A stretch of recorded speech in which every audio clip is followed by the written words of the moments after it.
আজকে আমরা মূলত আপনার এই জুলাই মাস ব্যাপী তো আমাদের কর্মসূচি ছিল। জুলাই আগস্টে আমাদের নরসিংদীতে 26 জনকে শহীদ করা হয়েছে, তাদের বিচারের দাবিতে আমরা আজকে এখানে সমবেত হয়েছিলাম। নরসিংদীর মানুষ এই হত্যাকারীদের বিচার চায়। খুনিরা প্রকাশ্যে ঘুরে বেড়াবে, আর এই জুলাই অভ্যুত্থানে আন্দোলন করে এই ফ্যাসিস্ট স্বৈরাচারকে বিদায় করার পরে খুনিরা যখন প্রকাশ্যে ঘুরে বেড়ায়, তখন নরসিংদীতে আমরা যারা আছি, আমরা যারা আন্দোলন সংগ্রামে অংশগ্রহণ করেছি, আমাদের হৃদয়ে রক্তক্ষরণ হয়। আমরা সকল খুনিদেরকে অবিলম্বে গ্রেপ্তার করে আইনের আওতায় আনার জন্য আবেদন জানাচ্ছি। আজকে আমরা অত্যন্ত দুঃখ ভরাক্রান্ত হৃদয়ে একটি কথা বলতে চাই।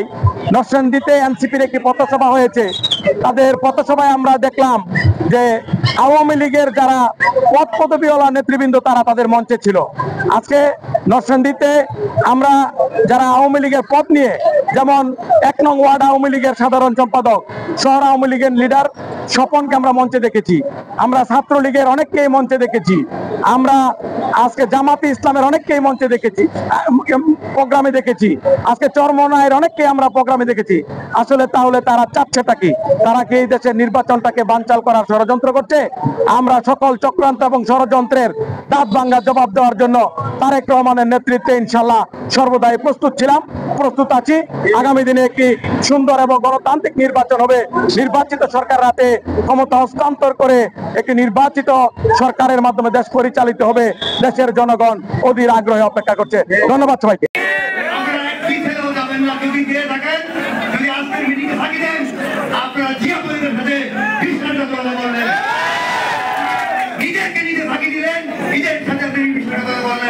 আমি দয়া করে বলতে চাই, আপনারা যারা ছিল, আমরা যাতে একদিন ছেলেও যাতে মিছিল ছেড়ে না যায়। আমরা কিন্তু দক্ষিণ জেলা বিএনপির সংগ্রামী সভাপতি, বিএনপি সংগ্রামী যুগ্ম মর্যাদার খালিদ কুমার সাহেব কিন্তু ভিডিওর মাধ্যমে, লাইভের মাধ্যমে সবাইকে দেখবেন। সুতরাং ফাঁকি দেওয়ার কোনো ব্যবস্থা নেই। আমরা মিছিল শেষ করে বক্তৃতা দিয়ে সমাপ্ত ঘোষণা করবো। আর সমস্ত অঙ্গন নেতৃবৃন্দ যারা এসেছেন, যুবদল, ছাত্রদল, ছাত্রদল, শ্রমিক দল, কৃষক দল, মহিলা দল, মিছিল শেষ করে জেলা পর্যায়ের নেতৃবৃন্দের কাছে ছুটি নিয়ে যাবেন। আবারই বুঝবো আপনারা পূর্ণাঙ্গভাবে আপনার মিছিল সফল করেছেন। মিছিলকে মাসুকে চলে যাবেন, আপনারা কিন্তু বিপক্ষে ফাঁকি দিলেন।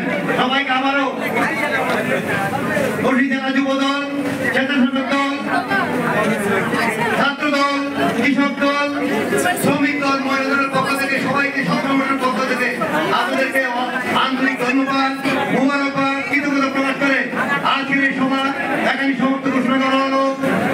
খোদা হাফেজ। বাংলাদেশ জিন্দাবাদ।